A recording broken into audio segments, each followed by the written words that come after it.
Welcome back, everyone. Today we are going to finish our discussion on definitions, meaning, and their relationship to logic. Let's get started.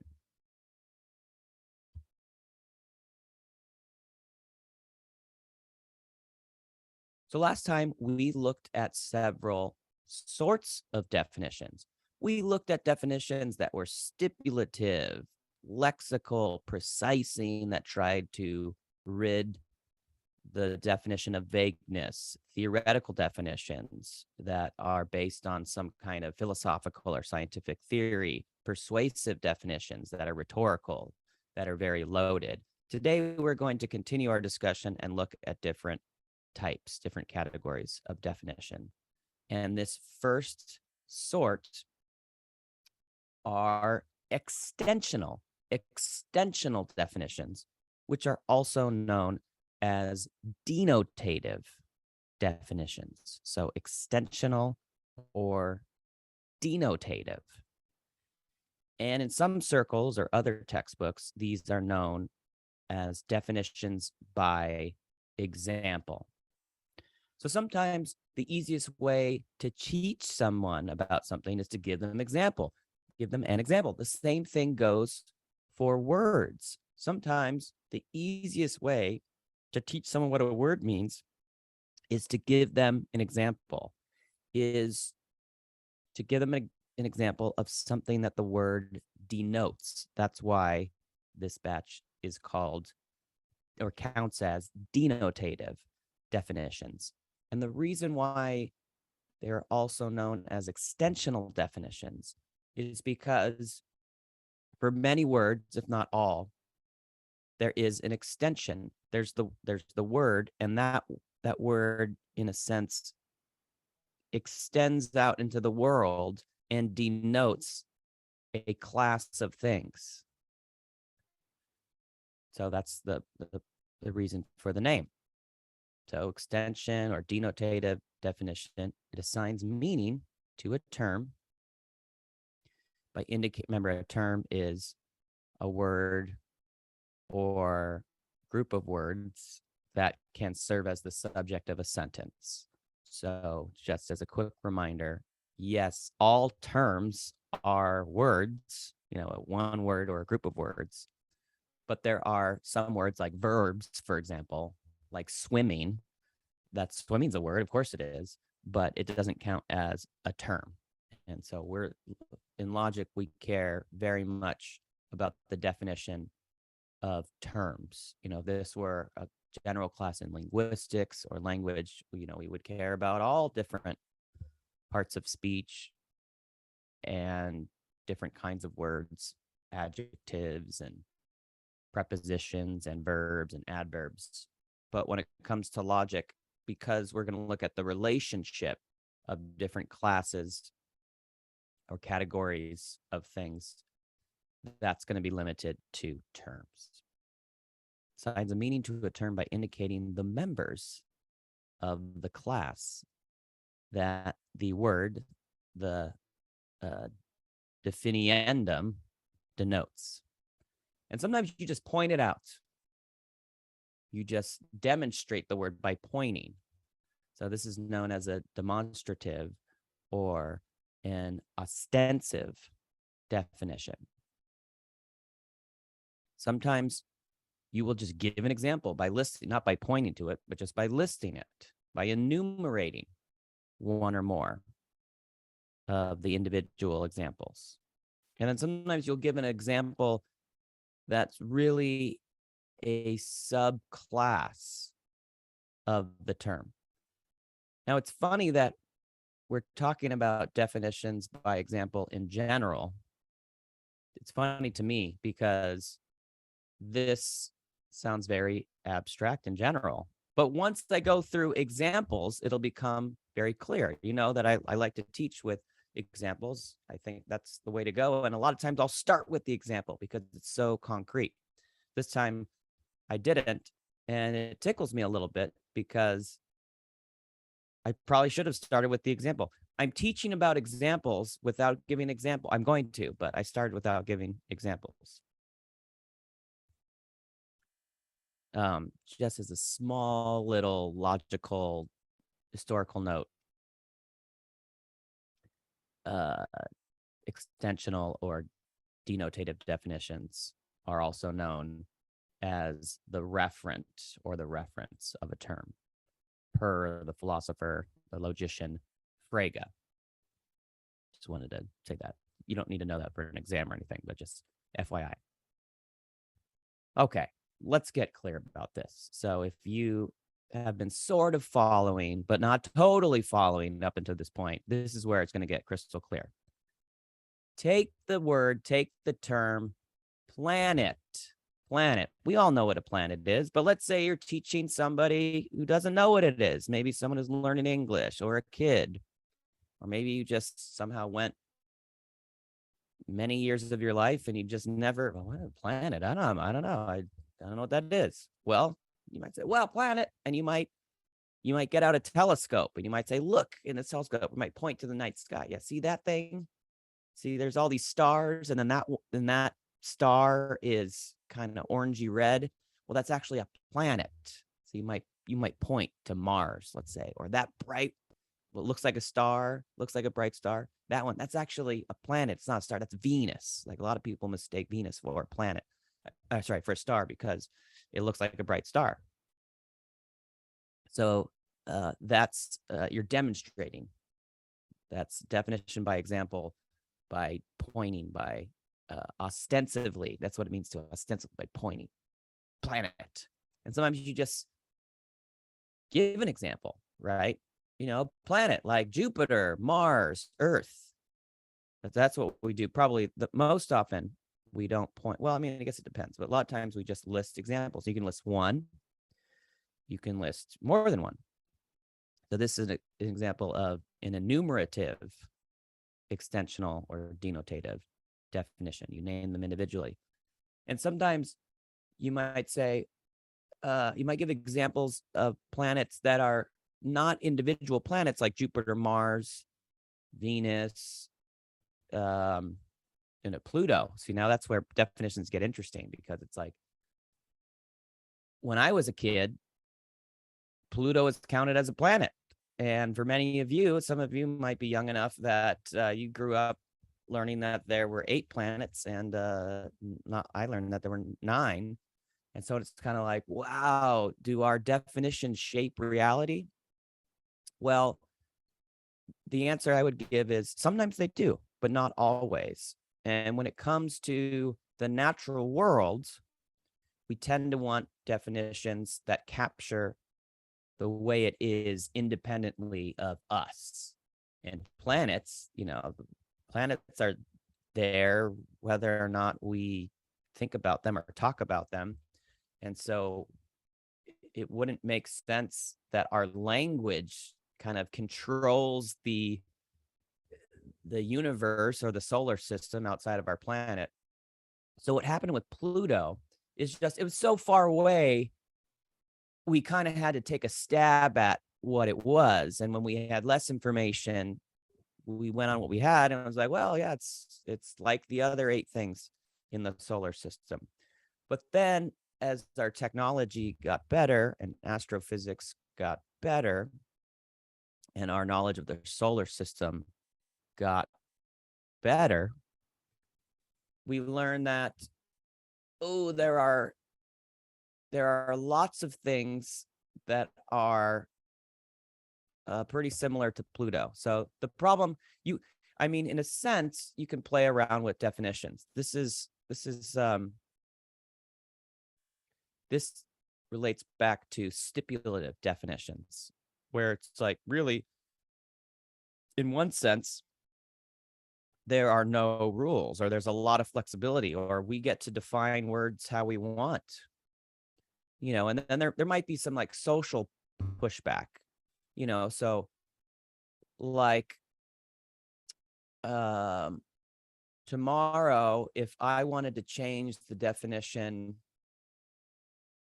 of planet, let's say, or like the sun, like, okay, what if I said, for the next minute, I'm going to use the term sun And the referent of that, so that goes back to Frege here, the referent of that, the extension of that is the moon, what we know as the moon.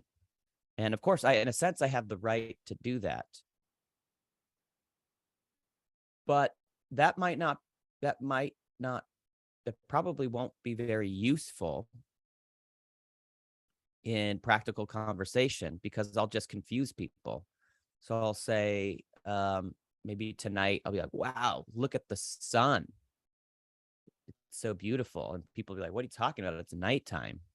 No, it's the sun, right? And I might point, look, the sun. And so, and then people might get on, oh, he's being funny or weird. And he's switched the definitions. He's calling the moon the sun. Okay, we understand now. We can play that game. But it probably wouldn't catch on. And so it's kind of cool. In one sense, you can define words any way you want, at least just kind of individually. But in a more public social setting, you tend not to do that because you need to communicate. So that's one of the main functions of language, is to communicate. And so words need to catch on. Language evolves. And so so that's kind of one of the restrictions of how you, in one sense, there's no restrictions, but if you want to talk to people effectively, then you're going to get some pushback. And with the people that study the solar system, what they realized when they got more information, and this is my understanding at least, is that they're like, shoot, if we count Pluto as a planet, then there's going to be like 50, or I don't know, there's going to be like 50, 100 planets, because there's a lot of things in the solar system that are similar enough to Pluto that they would have to count too. So Pluto ended up being kind of this borderline case, that it was kind of like a planet, but different than the other 8. That's what they learned. And so, and then we found a lot of things like this. So if we want to count Pluto, if we're going to be consistent, we have to count a bunch of other things, that are like in the far reaches of the solar system. And then that would be tough for children, at least. How many planets are there? There's, I mean, it'd be like the states. I mean, I guess you could learn it. There are 50 planets, like 50 states. And so, so there's the simplicity factor of, you don't want your definitions to be messy. But then there's also, you want to capture differences that are actually real, that are actually out there. And it turns out that Pluto just isn't quite similar enough to the other planets. And so, and then you might create a subcategory that kind of deals with these borderline cases. And I believe the term is dwarf planet. So Pluto, if it is a planet, it's a dwarf planet. So we have 8 regular planets and we have several dwarf planets. Yeah, okay. Let's go to this third kind of denotative or extensional definition. You can give examples that aren't individual planets, but they are groupings of planets. So it's a subclass. So you might say, planets like rocky planets or gaseous planets or exoplanets. So you might not know what that is. An exoplanet is a planet that is outside of, this is the exo, meaning outside of our solar system. So Earth and Mars and Mercury, these are all rocky planets.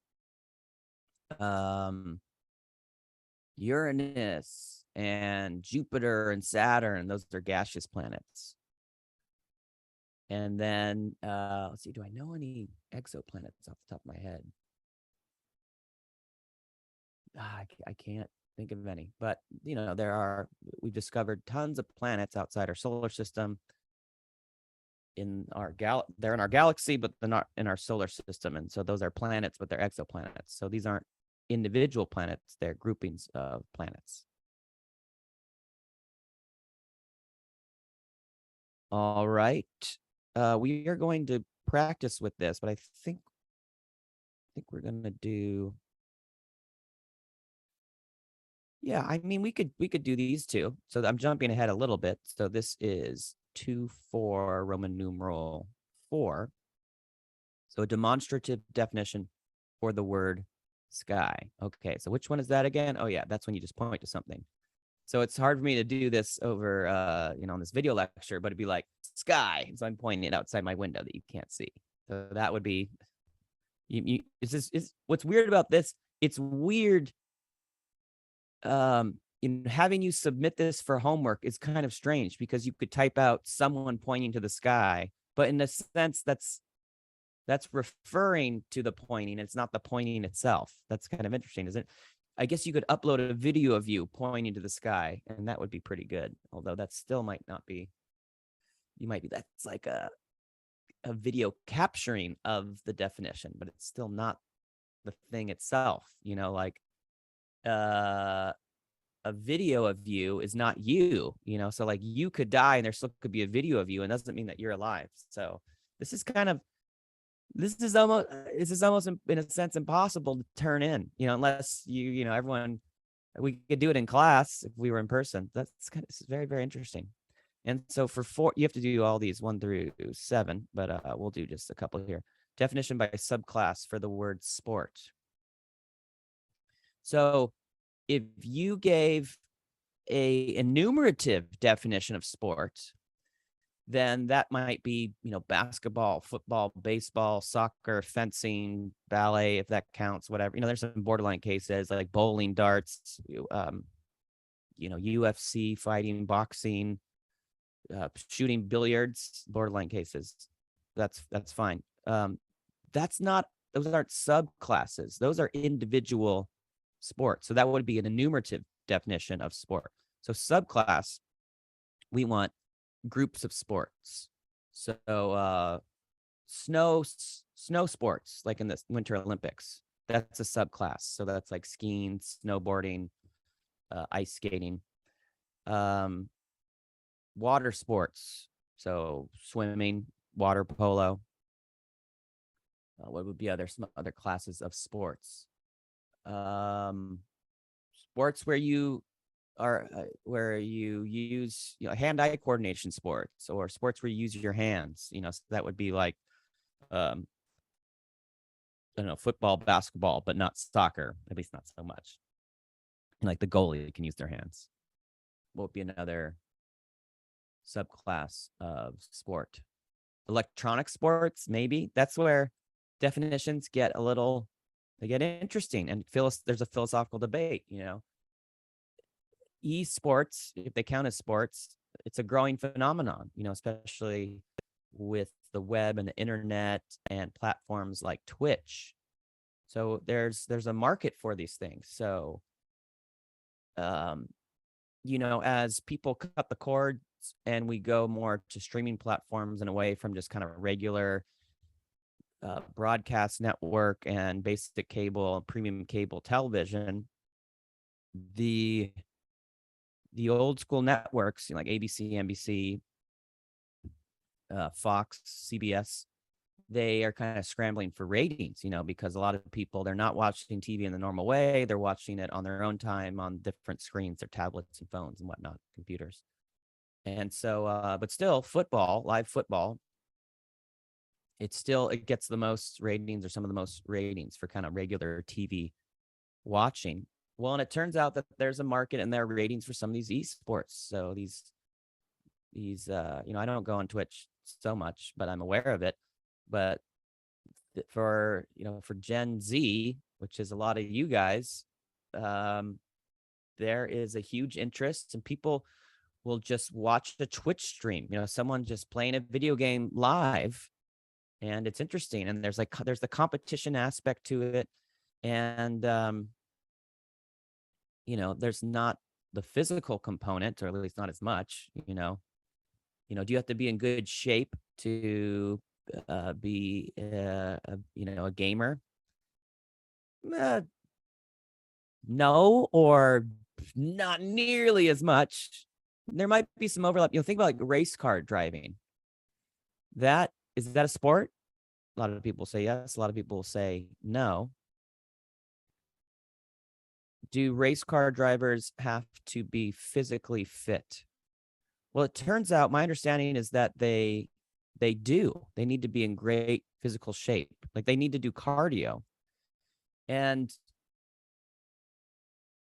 it's not so much. I mean, there is kind of tensing the muscles, just like sitting like this. So there is some kind of flexing, and then your heart is racing because you're going 100, 200 miles an hour.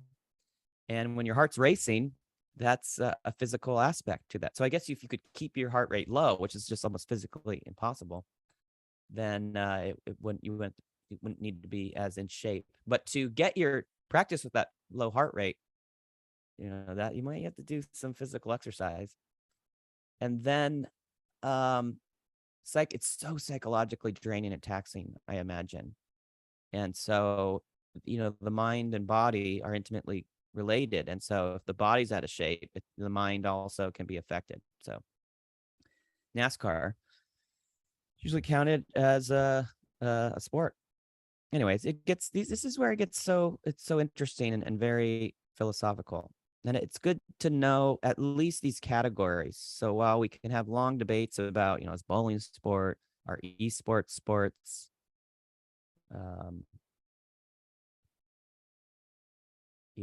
etc. We can at least have sort of black and white to a certain extent categories. So we know a lot of them, like, oh, that's a stipulative definition.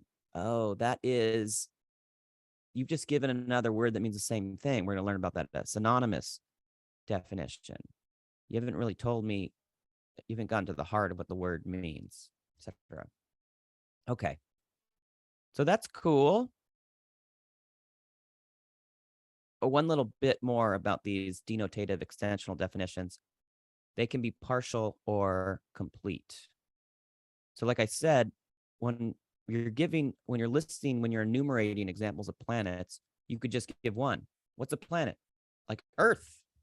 You could give two, Earth or Jupiter, or you could give the complete list. So you could enumerate every individual example. And sometimes this is just practically impossible because there's just so many examples, or you would need a word to capture them all. So you could give a partial definition of whole number, like 1, 2, 3. That's a partial extensional definition. A complete definition, if you just did it 1, 2, 3, 4, 5, 6, it would go on forever. And so we have like ...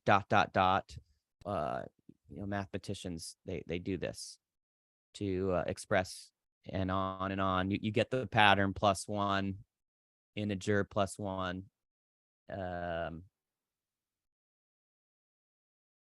no fractions, etc., or something like the infinity towards positive infinity, or you might give a number line or something.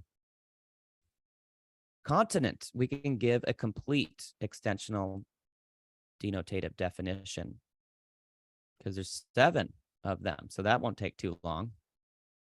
And so here they are. So we got the one we're on, North America, South America. Then you've got Europe, you've got Africa, you've got Asia, you have Australia, and then the one that no one really lives on, Antarctica. That's it. That's all the examples. Okay. So those are definitions by example, the denotative, the extensional. And if you are trying to assign meaning, not by indicating the members of the class of that term or that definiendum, but instead by indicating the qualities or attributes that the word connotes, then you're providing an intentional definition as opposed to an extensional one. So that's why these terms, there's like in and X. So X is out. So if you're not really talking about the word itself, you're talking about what the word applies to, what it denotes, to what it refers. Here, it's a little bit more internal. You're talking about the word itself and less about what it applies to. You're talking about its connotation. That's why it's called a connotative definition as opposed to a denotative.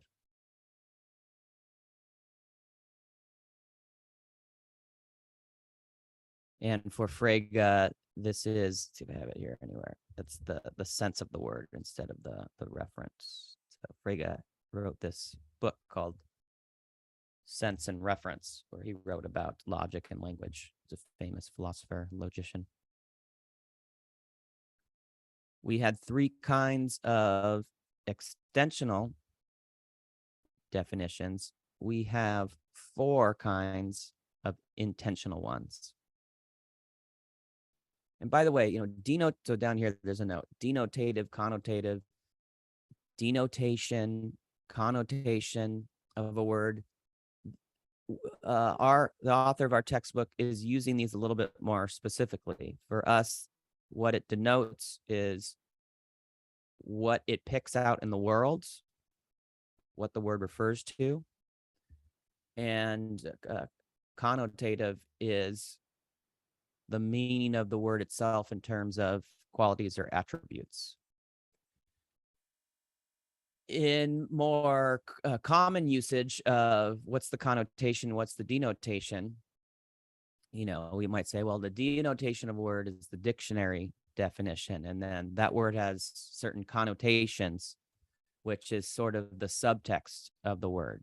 So common usage of connotation is the subtext, the carries meaning beyond what you might find in a dictionary. The denotation of a word is dictionary definition. So you might notice that the logicians of our textbook are using the terms and their variants a little bit differently. So I just wanted to note that. Again, won't be tested on this. This is just to kind of keep these things clear in your mind, because you might have been like, oh, I've heard that. What's the, you hear people say things like, oh, that carries with it certain connotations. A word or even a situation can have certain undertones or overtones or subtext. And we're using a similar variant of that, but just a bit differently. Kind of like with valid, right? So outside of this course, valid, usually just kind of means good. That's a valid point. It's a good point. That's true. And we have a very specific meaning for valid, don't we? It applies to arguments where the conclusion is inescapable if you grant the premises. Okay, so let's go through these 4 different kinds of intentional connotative definitions. So first is providing a synonym, a synonymous definition. So physician, you could point, like if you are a physician, or if you if you happen to be at the doctor's office, someone say, what's a physician? You'd be like, bam, this person is a physician. That would be an extensional definition. But if you just give another word that means the same thing, doctor, in other words, doctor. And we often do this for words that are sometimes called $10 words or $5 words, fancy words, SAT words, highfalutin words, big words, that only very erudite, educated people use. So you're like, what is that? Like fastidious. What is that's kind of a $10 word. What? Oh, that means someone is kind of OCD, very tidy, very neat. Intentional. What's another word for that? Willful. If you have a voracious, say, appetite, what does that mean? What do you mean your appetite's voracious? Oh, I mean it's like ravenous. Observe. It's a fancy way of saying just see. So you provide synonyms. Sometimes people provide the historical background of the word. If you follow the genealogy of the word, the origin, the history of where it was used, when and where, and what other languages it's connected to, that can help us kind of understand the word, the word more in a deeper sense. So you're providing the etymology of the word, an etymological definition. like the word orthodox. What's the history of that word? Well, it's rooted in Greek. So there's two Greek words here, ortho and doxa. Ortho means right or straight, and doxa means belief or opinion. So orthodox literally means right belief or straight belief. And this makes sense in a religious sense. People who are orthodox, they're very traditional, and they believe it's kind of, there's one correct way, and we need to be careful not to veer away from that, or we run into big problems. So we have a couple more. So we did just give another word that means the same thing. You talk about the history of it. An operational definition. The operational definition, you give some kind of procedure or test, a litmus test, if you will, to that, such that if the test is passed, then if the threshold is met, then you've got the thing in question, and if it falls short, then it doesn't. So for example, here's an operational definition of acid. So this is in the chemical sense. So a solution is an acid if and only if litmus paper turns red when dipped into it. So there's a procedure here. Oftentimes this is connected to some kind of empirical not necessarily laboratory, but some kind of observable phenomenon or test. And you notice we haven't really said what acid is chemically. We're just saying, well, if the paper turns red, it's acid, and if it doesn't, it's not acid. That's what we're saying here. Harder than, that's a bit vague, so we can use an operational definition to clear up some vagueness. Well, this is stipulative in a certain sense, isn't it? And so what we're going to learn is a lot of times you can pair these definitions together. So you could give a persuasive definition that is enumerative, right? Like, I mean, this is really bad, but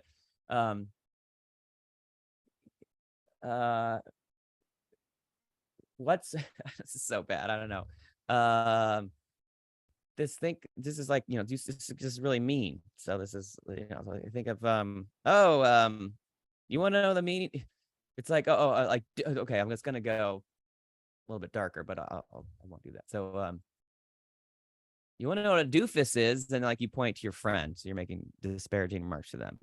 Example of a doofus, my friend. That would be pointing to them. But if you just name, say, Jerry or something, that would be a persuasive, like emotionally loaded definition, and an extensional one. So a lot of these are paired together, and operational definitions certainly can be stipulative. So they might say, all right, well, in your lab, okay, it's if the litmus paper turns red. Well, in our lab, it's when it turns yellow or something. So you could do that. You could stipulate that. Harder than, well, we'll have this observable test. So like you rub the two things together, and the one that gets scratched, that one is not harder than. The one that kind of doesn't get scratched, that one that doesn't get scratched, that one's harder. And then finally, definition by genus and difference. And so when we're really trying to get to the heart of a word, when we really want to analyze it and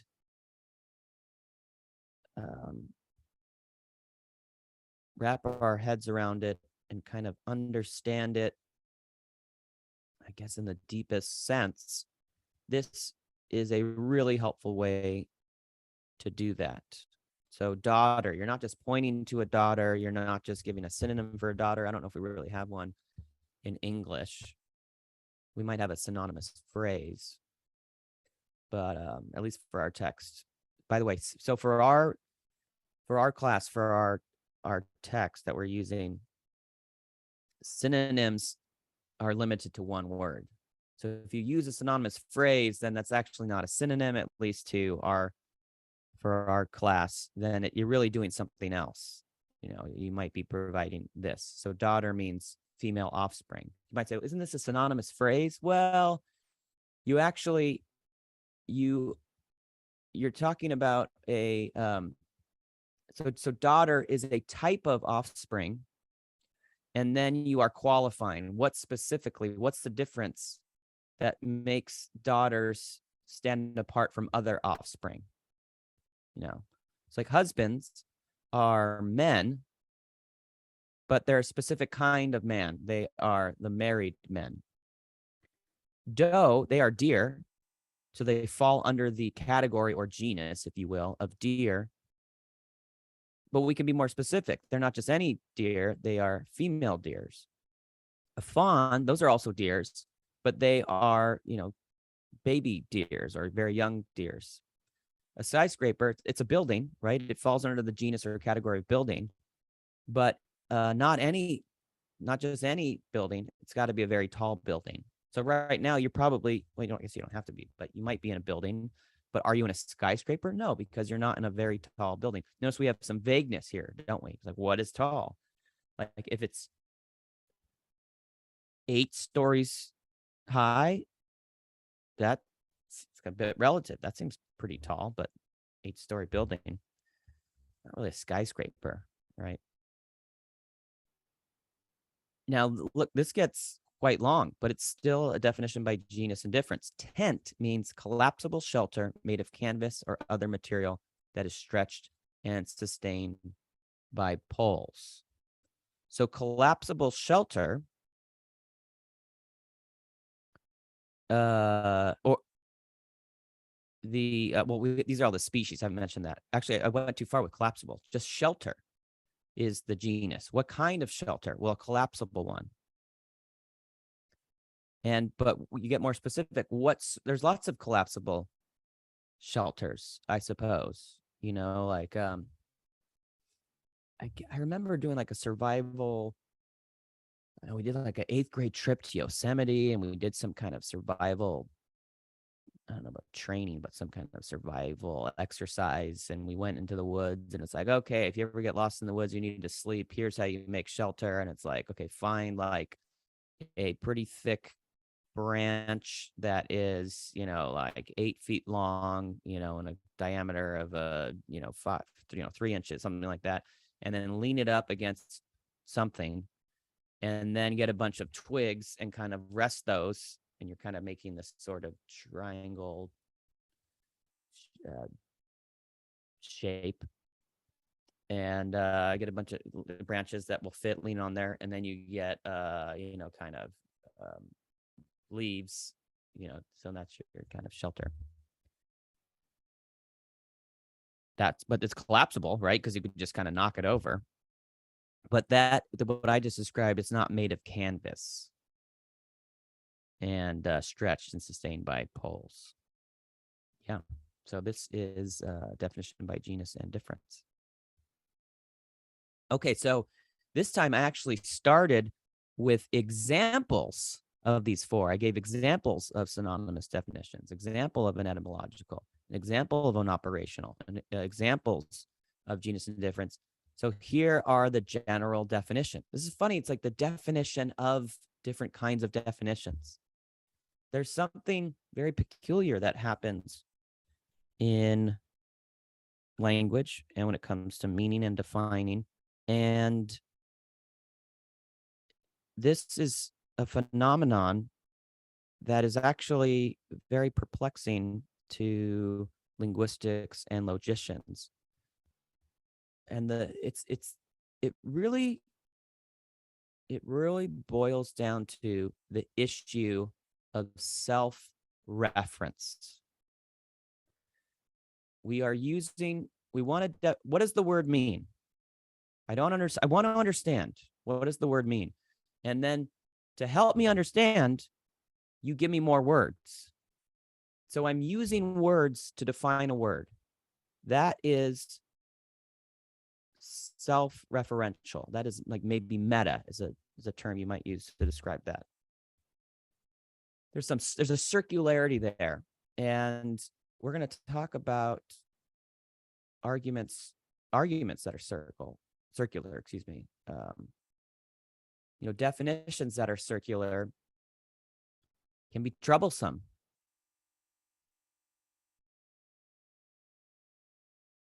Yeah. So here's an example of a circular definition. I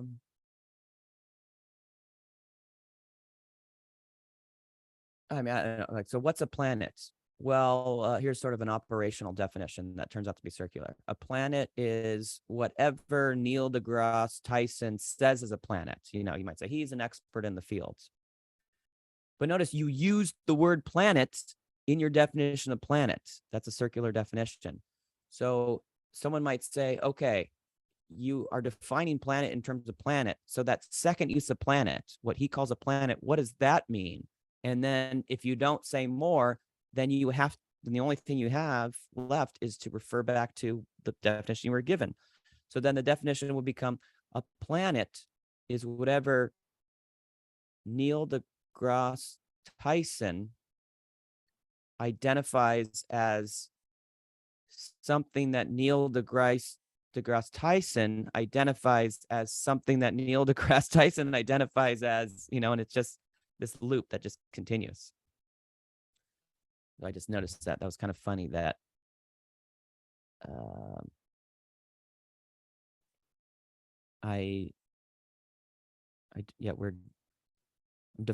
defining definitions of definitions. That's what we've been doing. Definitions of definitions. There's some circularity there. And like I said, it has troubled and perplexed a lot of linguistics, philosophers of language, and logicians, because circularity is something that you want to avoid, and it can lead to paradoxes. So you could do a search for the liar's paradox, or the barber's paradox, or the paradoxes of self-reference. I mean, we go to the web right now, and I'm going to show you for a second. Liar's paradox, right? So that would, these are Stanford Encyclopedia of Philosophy is very strong. Wikipedia is getting pretty good these days. In philosophy and logic, classical liar's paradox is the statement of a liar that they are lying. For instance, declaring that I am lying. The one that you see often is this sentence is false, or this sentence is a lie. So if this is correct, then the sentence is false. But so it's false. But wait a second, if the sentence is false, this sentence is a lie, that's false, that means it's true. But if it's true, it means it's false. But if it's false, it means it's true. So, and what's going on here is that this is a sentence, and it says this sentence, it's referring to itself. If you said that sentence, it's referring to something else. But when you refer to yourself, you get into these paradoxes, these contradictions.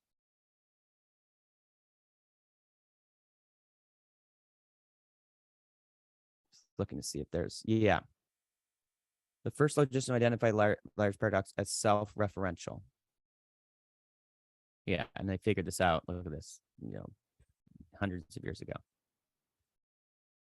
Yeah, I know. Yeah, we're getting deeper than I wanted to in this lecture, but hopefully you haven't fallen asleep. Hopefully this is, you can always fast forward a little bit, I guess. I'm like, okay, when is he getting to the next thing? All right, let's get to the homework. That's what, there's people who are like, very, only got a certain amount of time, right? You gotta like, okay, what do I, this is all fun to talk and think about, but look, we've got an exam coming up. I got to do this homework. So I hear you, but hey, that's what's kind of cool. You can put me on 2x speed or fast forward.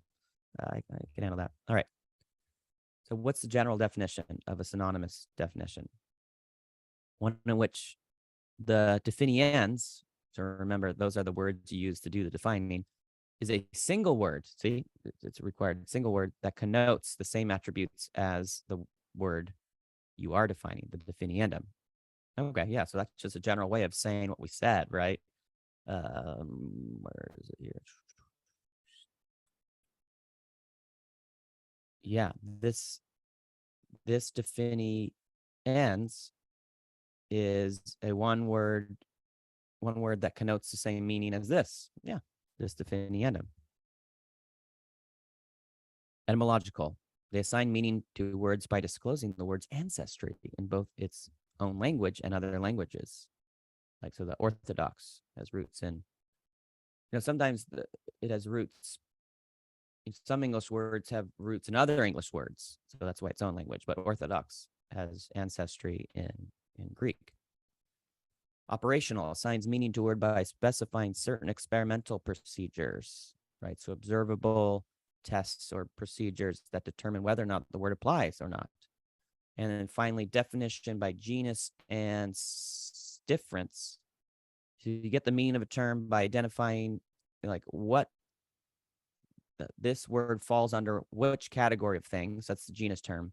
And then, but it's not just any member of this group, it's something more specific. And that's where you mentioned the difference word. And when you combine them, you convey the meaning of the term being defined. The reason why I didn't start with these general definitions is because they're very theoretical and abstract, and it's hard to read this general abstract definition, at least for me, and I think for a lot of you, without I think a lot of times the way we learn is with the example, like example after examples, and then we see the pattern. So there's this 20th century Austrian philosopher, British Austrian philosopher, Ludwig Wittgenstein, who he wrote about this. So if you look up Wittgenstein language games, the way that we learn is by putting examples together. It's the way children to learn. So developmental psychologists also have noticed this phenomenon. You give examples of the thing, and then you build a pattern. But you don't just do that. You also look at non-examples. So when you're teaching a kid what a cat is, like, you might do the demonstrative, ostensive, definitely. You might point to the cat. You might point to a specific cat. Bam, that's a cat. That's a cat. And then they might go to the dog and they might say, kitty cat. The kid might be like, oh, that's not a cat. So then you see the pattern by, check yes, yes, yes, and also no's. So this is the language games Wittgenstein wrote about. Or you could also look up rule following. So Wittgenstein wrote about rule following. When with language, we're following a rule of what these are in, these are out. This follows the rule, this breaks the rule. And there might be some circuitry of the brain that evolved for us to pick up on this very quickly. Okay, so that's it for the lecture part. I guess we did a little bit of practice. Let's dig into 2.4 and practice. Yes, and practice. Let's do it.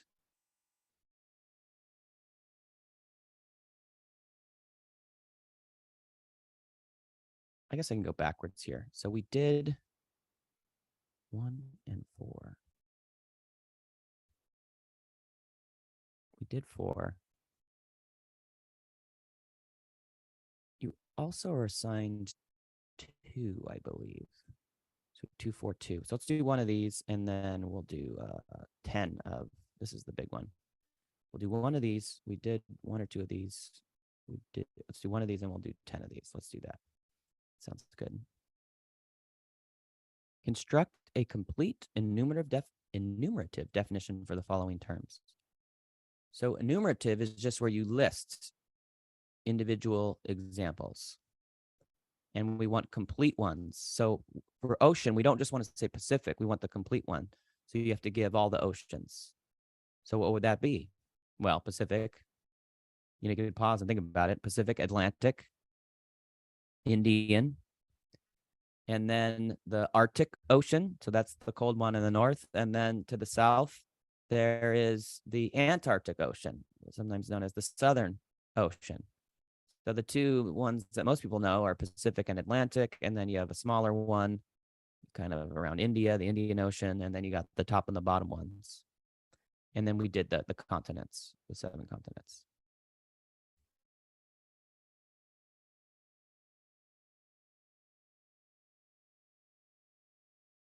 Yeah, it's funny. There's interesting. Antarctic.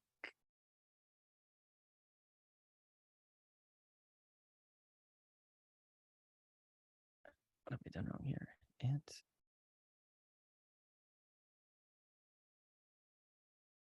Oh, missing one C here. Sorry about that. People mess this up. Antarctic, Antarctic, which is the Southern Ocean. And then the 7 continents.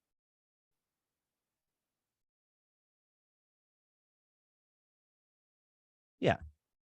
So we'll show them on the map here.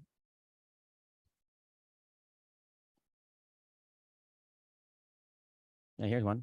Arctic, Southern, Indian, Pacific, Atlantic. Yeah, I think you see the Southern. When I was a kid, it was more Antarctic. See if we can get one with the. Yeah, some of them divide the North and South, Pacific and Atlantic.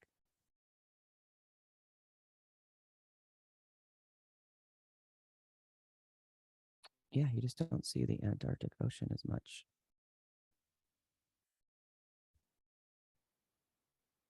Yeah, so in the comments for this discussion, you'd be like, oh, yeah, I remember learning that.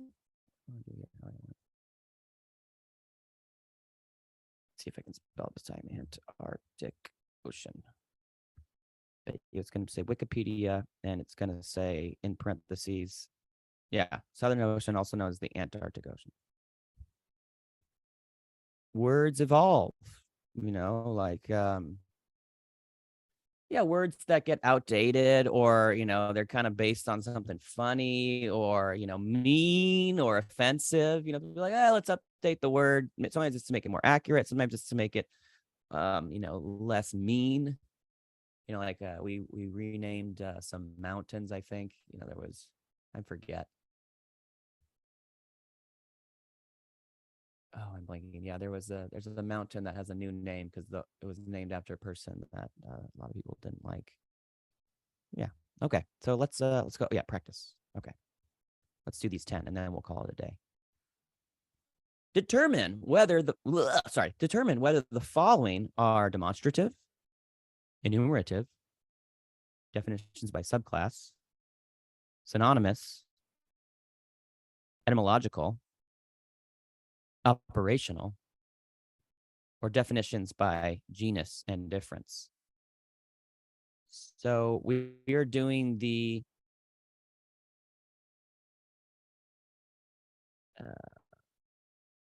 connotative and the denotative, the intentional and the extensional. Okay. So this isn't just the last 4 that we learned, right? Remember, there were 4 intentional definitions, 4 types. And again, those were do a synonym, you talk about the history, you give an operational one, or genus and difference. Those were the 4 intentional one. And then the extensional one, there were 3 of these. You point, you enumerate. So you demonstrate, you enumerate, or you define by subclass. Okay, let's do it. Plant means something such as a tree, a flower, a vine, or a cactus. So these are examples of plants. Do these seem like subclasses of plants? These are subclasses of plants, aren't they? This is where it gets a little tricky. You might say, aren't these examples of plants? Yes, but they are a subclass example. So for 2-4, let's see, what do we want here? Yeah, subclass. So that one's a little bit tricky. You might say, so like example would give you like, if we were to assign points to this, it is an example, but you have to be more specific than that. So what would be a specific example of a plant? Well, how about this? Let's say like here's a plant behind me, and it's not real, but if it pretend this is a real plant, and talking about like faux plants and plastic, but here we go. Let's say this had the plant behind Ryan. That would be an enumerative definition and not a definition by subclass. You might say, well, what about like redwood? Isn't redwood a class of tree? Well, this is where there's a little bit of vagueness in like what count, how much can you whittle down these groups? And it's a little bit of a judgment call. But so what I would say, redwood is a specific example of a plant. Tree is a class of plants. That's what I would say. Hammer means a tool used for pounding. So what do you think about that? Well, there's no etymology here. You're not giving an example. It's not a synonym. So it's either operational or definition by genus and difference. Well, but isn't this so this is the species. This is the genus. So it's a type of tool. It's not just any tool. It's a tool specifically used for pounding. So I would say by genus and difference. Bam. Triangle is equilateral if and only if. This if and only if kind of gives it away. So that always, or we got to be careful with always. Usually, operational definition. A compass, when placed sequentially on two vertices and properly adjusted, strikes through the other two vertices. And I said it's an observable test, and this kind of is observable, but it's actually more like a mathematical test, isn't it? But there's an operation, there's a procedure here, isn't it? So things that do this, well, actually, no, a compass. See, this is empirical. I misspoke. You're going to do some operations. You take a compass and you put it sequentially on the vertices, properly adjusted, and it goes through the other, so you can use a compass to determine if it's equilateral. So this is an operational definition. State means something such as Ohio, Arkansas, Minnesota, and Tennessee. So this is good. There's no ambiguity here. This is an extensional definition. It is denotative, and it is enumerative. So we're not demonstrating, we're not pointing to them, we're enumerating them, and we're not giving classes of states, we're giving specific states. So this is an enumerative definition. Is it complete? No, right? That would be a long definition. You need all 50 states. So this is enumerative.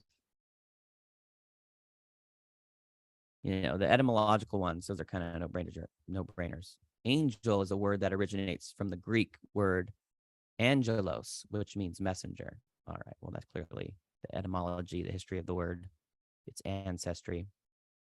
Neophytes. This is good. So so I do know the meaning of this word, maybe because I've gone through this exercise before or just learned it elsewhere. A lot of you might be like, oh, what's this? Kind of a fancy word, kind of a $10 word.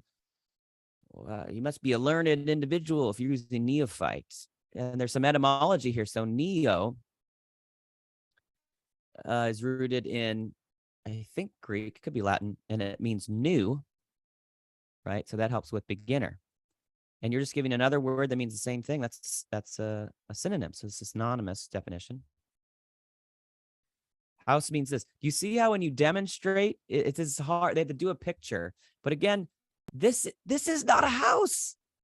This is a picture of a house. So this might be even, depends on who you ask.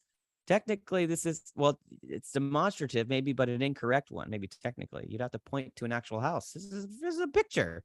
But yeah, they're clearly going for demonstrative.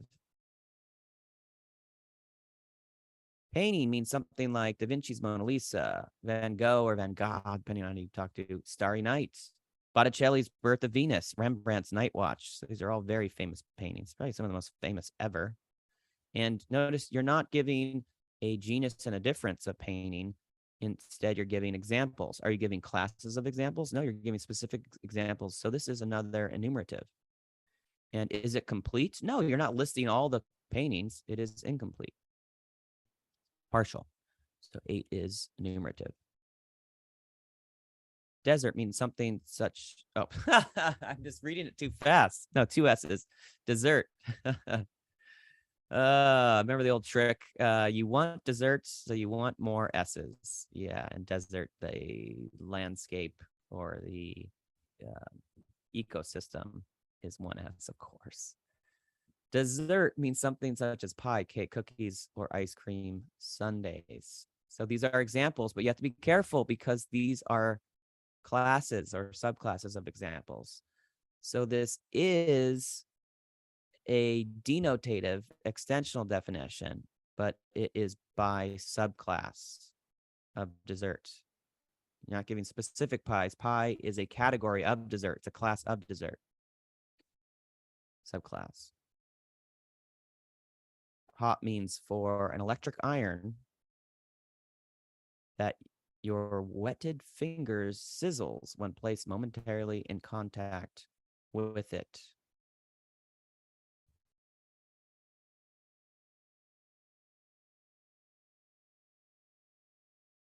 This one has no if and only if, but there is a procedure here. You want to know if it's hot? Well, here's the litmus test. Wet your fingers, put it on momentarily. That means it's hot. We could add the if and only if. So it would be hot. Something is hot if and only if, with respect to an electric iron. It's a hot. So we're really defining kind of hot electric iron. It's a hot electric iron if and only if when you put your wetted fingers. So that's going to be operational. All right. So you guys can do the rest of this on your own. It's kind of fun, kind of tricky. Yeah. So we got a little philosophical. We were Googling Antarctic Ocean. Apparently, I can't spell it without really staring at it, and talking about some interesting things today: definitions and the social part of it, the evolutionary part of it, Wittgenstein, some liar's paradox, self-reference. Yeah. Good. Sometimes these things happen. I get a little, depends on my, it can be kind of in a loopy, silly mood, and I was in a little bit, so I was rambling a little bit more than normal, so I apologize, but you probably can just fast forward. Okay. That's all I have for you guys today. Thank you